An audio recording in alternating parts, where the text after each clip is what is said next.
तो गाइस आज हम बात करने वाले हैं मैनेजर किम के चैप्टर नंबर 176 के बारे में। और पिछले चैप्टर में हमने देखा था अंडरवर्ल्ड का किंग भी निकल चुका होता है मैनेजर किम लोगों को रोकने के लिए कोरिया। और मैनेजर किम अपने साथ के बंदों से बहुत ही सीरियस टोन में कहते हैं, हमारे पास ज्यादा वक्त नहीं है, स्ट्रॉन्गेस्ट एनिमी हमारी तरफ आ रहा है, हमें उसका स्वागत करना होगा। यांग की फड़ी बड़ी होती है और वो ऐसी ही हालत में कहता है, लेकिन कैसे और हम क्या करने वाले हैं? हम उस बंदे का कोई जुगाड़ बैठाते अगर हमें उसके बारे में कुछ पता होता। हमें उसके बारे में कुछ नहीं पता, हमें बस उसके बारे में ये पता है कि वो अंडरवर्ल्ड का किंग है। जिनचॉल कहता है, इतना बेचैन होने की कोई जरूरत नहीं है, मेरे पास एक प्लान है। लेकिन बॉस, हाँ, हमारे पास ज्यादा समय नहीं है। सबके सब जितने भी यहाँ पे मौजूद हो मेरी बात सुनो। अभी से और इसी पल से हम अंडरवर्ल्ड के किंग को झांसा देके हेडक्वार्टर्स में लेके आएंगे एरीज के। क्या हम उस बंदे को झांसा देके हेडक्वार्टर्स में लेके आएंगे? जिनचॉल के पास जो अभी ब्लैक मार्केट के बंदे होते हैं, जिनचॉल उनको देख के कहता है, बाजी पहले ही पलट चुकी है क्योंकि हमारे पास ब्लैक मार्केट के ये बंदे हैं। ब्लैक मार्केट एक राज्य की तरह है जो अपने राजा के अगल बगल घूमता है, इसलिए ब्लैक मार्केट का राजा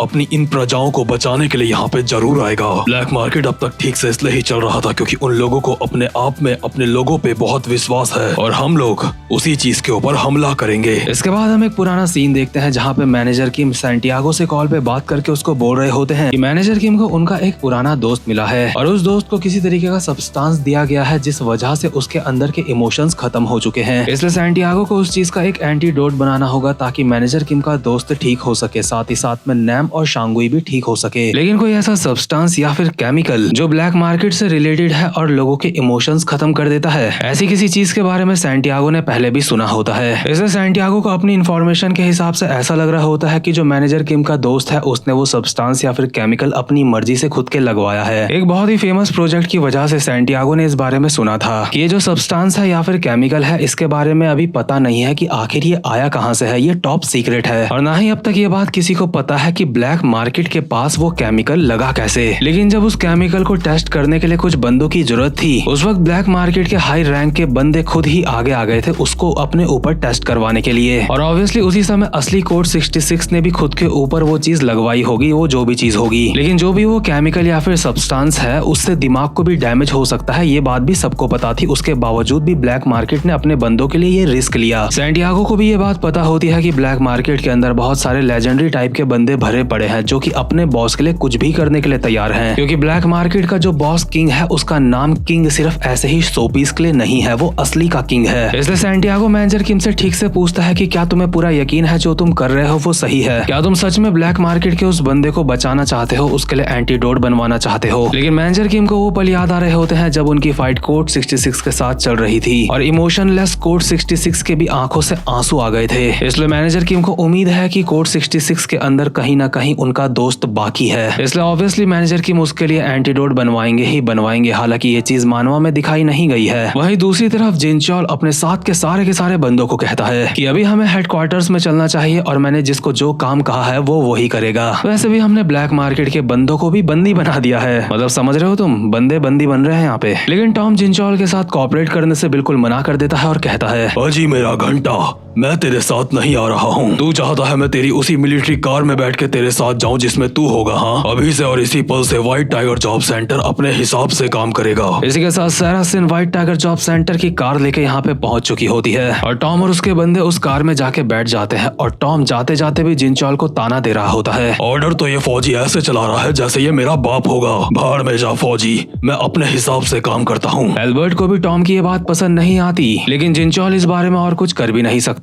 इसलिए जिनचॉल भी यहाँ से आगे बिना व्हाइट टाइगर जॉब सेंटर के ही बढ़ेगा। सबसे पहले जिनचॉल ब्लैक मार्केट के कैदियों को कार में डलवाता है और बिना टाइम वेस्ट करे यहाँ से निकल लेता है। यहाँ से जाने के लिए जिनचॉल रोड भी वो चुनता है जहाँ पे ज्यादा सिविलियंस लोग नहीं रहते ताकि सिविलियंस को कोई भी नुकसान ना हो, क्योंकि जिनचॉल को अच्छी तरीके से पता है कि किंग उनका पीछा करते करते यहाँ पे जरूर आएगा। तो खैर डैसिक जो भी कार के अंदर बैठ रखा होता है उसे ब्लैक मार्केट के किंग के बारे में कुछ नहीं पता होता। उसे क्या मोस्टली यहाँ पे किसी को भी ब्लैक मार्केट के किंग के बारे में कुछ नहीं पता होता। इसलिए डैसिक जिनचॉल से पूछ रहा होता है कि आखिर ब्लैक मार्केट का किंग ये किस तरीके का बंदा है। जिनचॉल डैसिक का जवाब देते हुए कहता है, मैं ये पहले भी बता चुका हूँ, किंग एक लेजेंड है जो अंडरग्राउंड की पूरी दुनिया का राजा है। उसकी लीडरशिप बहुत ही ज्यादा मजबूत है, साथ ही साथ में उसके अंदर काफी ज्यादा ताकत है और इन्हीं चीजों की कॉम्बिनेशन से उसने पूरी दुनिया को पलट के रखा हुआ है। उसके खतरनाक ऑरा की वजह से उसके फॉलोवर्स भी बढ़ते जा रहे हैं और जिस वक्त उसके फॉलोवर्स की संख्या काफी ज्यादा हो गई थी उस वक्त उसने फाउंड करा था ब्लैक मार्केट। ब्लैक मार्केट बनाने के बाद सारी चीजें उसने कैसे करी ये अब तक एक रहस्य है, लेकिन जितना मैंने सुना है अब तक वो बंदा कहीं पे भी रुका नहीं है। उसे दुनिया में जो चीज चाहिए वो उसको हासिल करके रहता है, इसलिए चाहे कुछ भी हो जाए हमें काफी ज्यादा सतर्क रहना होगा। हमें बिल्कुल भी नहीं पता कि आगे क्या होने वाला है, क्योंकि हमारा सामना ऐसे ही लोगों से हो रहा है और होता भी यही है। जब तक जिनचॉल ये सारी की सारी बातें डेसिक को बोल रहा होता है, इतने में ही इनकी कार के ऊपर एक हेलीकॉप्टर आ चुका होता है और इनके ऊपर ताबड़तोड़ फायरिंग शुरू कर देता है। ये बड़ी मुश्किल से कार को उस कुत्ते की तरह भगा रहे होते हैं जिसके किसी ने पत्थर मार दिया हो, पर उसके बावजूद भी इस मिलिट्री कार को काफी ज्यादा डैमेज पहुंच रहा होता है। लेकिन ये गोलियों की फायर तो बस एक शुरुआत होती है। चॉपर से एक बंदा बंदूका लेके तैयार होता है जिनचॉल लोगों के ऊपर मारने के लिए, लेकिन इस बंदे को ऑर्डर मिले होते हैं कि ये बंदूका इस तरीके से चलानी है कि कार के अंदर के लोग मरे नहीं बस जख्मी हो, क्योंकि कार के अंदर ब्लैक मार्केट के भी बंदे हैं और वो बंदे निपटने नहीं चाहिए। जिनचॉल लोग जैसे तैसे ही गोलियों से बच पा रहे होते हैं, लेकिन जैसे ही बंदूका से फायर होता है तो कार को बचाने की चक्कर में कार एक जगह पे ठुक जाती है और इसी पल किंग जमीन में उतर चुका होता है जिनचॉल लोगों को धप्पा करने के लिए। दरअसल किंग जिनचॉल लोगों से एक कदम आगे चल रहा था। जिनचॉल की कार के अंदर जो ब्लैक मार्केट के बंदे मौजूद हैं, उनके शरीर के अंदर ब्लैक मार्केट वालों ने बायो चिप्स फिट कर रखी हैं, जिसकी वजह से वो उन लोगों को ट्रैक कर सकते हैं और उन्हीं बायो चिप्स का पीछा करते करते किंग यहाँ पे पहुंचा होता है। तो खैर किंग के साथ का बंदा आगे जा रहा होता है कार की तरफ ताकि वो अपने बंदों को अपने कब्जे में ले ले और जिनचॉल लोगों का काम 25 कर दे। लेकिन इतने में ही ब्लैक मार्केट का ये जो HM नाम का बंदा होता है, इसके बहुत ही खतरनाक तरीके से एक शॉट पड़ता है और ये किंग के बगल से ही उड़ता हुआ पीछे की तरफ जाता है। और अभी इस मोमेंट में हमें पता चलता है कि किंग ने जिनचॉल लोगों को धप्पा नहीं करा है, बल्कि शिकारी यहाँ पे खुद शिकार बन चुका है, क्योंकि ये सारा का सारा जो चीज हो रही थी ये जिनचॉल का पूरा एक प्लान था। और हम देखते हैं जिनचॉल की कार के अंदर से जिनचॉल के बंदे तो उतरते ही हैं, साथ में टॉम और उसके बंदे भी उतरते हैं और HM के लात मार के टॉम ने ही उसको पीछे फेंका होता है और कहता है हमने कर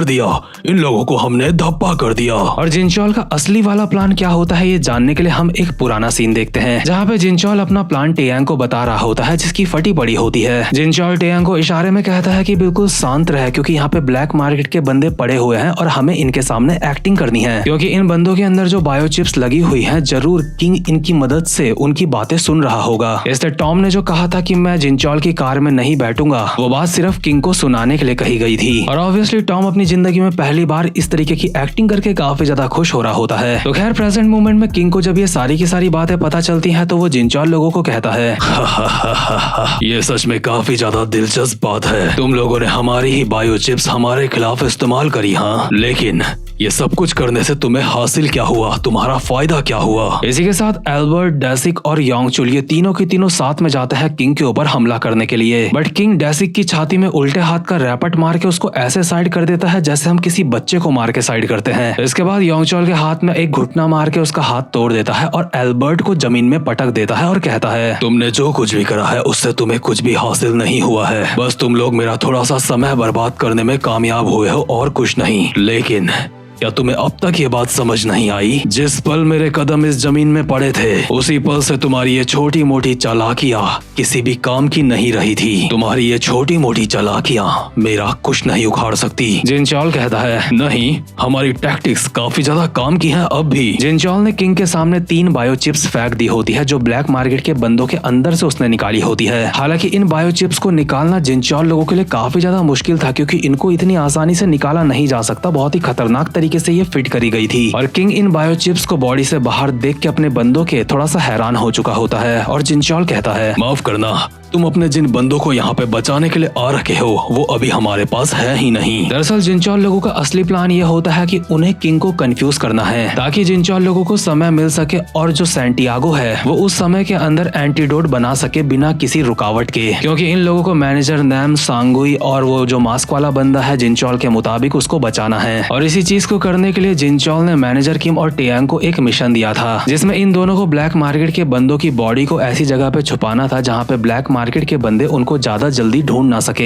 इसलिए मैनेजर किम ने टेयांग को कह के उन बंदों को उस जगह पे छुपा दिया होता है जहाँ पे वो बिल्डिंग टूटी थी, जिसके अंदर मैनेजर किम लोग फाइट कर रहे थे, क्योंकि ऐसी टूटी फूटी बिल्डिंग के अंदर कोई भी उनको इतनी जल्दी ढूंढ नहीं पाएगा और किंग लोगों का टाइम इनको ढूंढते ढूंढते वेस्ट होता रहेगा। और सैंटियागो वो एंटीडोट बना लेगा और मैनेजर किम उसके पास पहुंच के वो एंटीडोट उससे ले भी लेंगे। और आपको बता दूं, ऑब्वियसली ये सारा का सारा प्लान जिनचोल का था, इसलिए ही उसे वॉर हीरो कहते हैं, क्योंकि जिनचोल किसी भी वॉर में काफी ज्यादा जबरदस्त स्ट्रेटजी बनाता है। और जिनचोल की इस स्ट्रेटजी की वजह से मैनेजर किम के दोस्त की भी जान बचने वाली है, इसलिए मैनेजर किम मन ही मन में जिनचोल को थैंक्स बोल रहे होते हैं। यानी कि ये सारा का सारा षड्यंत्र जिनचोल ने अपने लोगों को बचाने के लिए करा है। और जिनचोल इतना पैना बंदा है कि सिर्फ मैनेजर किम के एक्सप्रेशन देख के ही वो समझ गया था कि जो मैनेजर किम का दोस्त है, जिसको मैनेजर किम अपना दोस्त बोल रहे हैं, वो बहुत ही जरूरी है मैनेजर किम के लिए, क्योंकि मैनेजर किम इससे पहले इतनी ज्यादा चिंता में सिर्फ और सिर्फ मिंजी के लिए आए थे और आज दूसरी बार मैनेजर किम इतने ज्यादा चिंता में लग रहे हैं। और मानवा के इस सीन में सिचुएशंस को बिल्कुल इस तरीके से दिखाया जा रहा होता है जैसे इस मानवा का मेन कैरेक्टर मैनेजर किम नहीं बल्कि जिनचोल पार्क है। इतना सब कुछ करने के बाद जिनचोल फाइटिंग पोजीशन में किंग के सामने आ जाता है और कहता है, मैंने ये सब कुछ अपने दोस्त को बचाने के लिए किया है। आजा बहन के घोड़े किंग,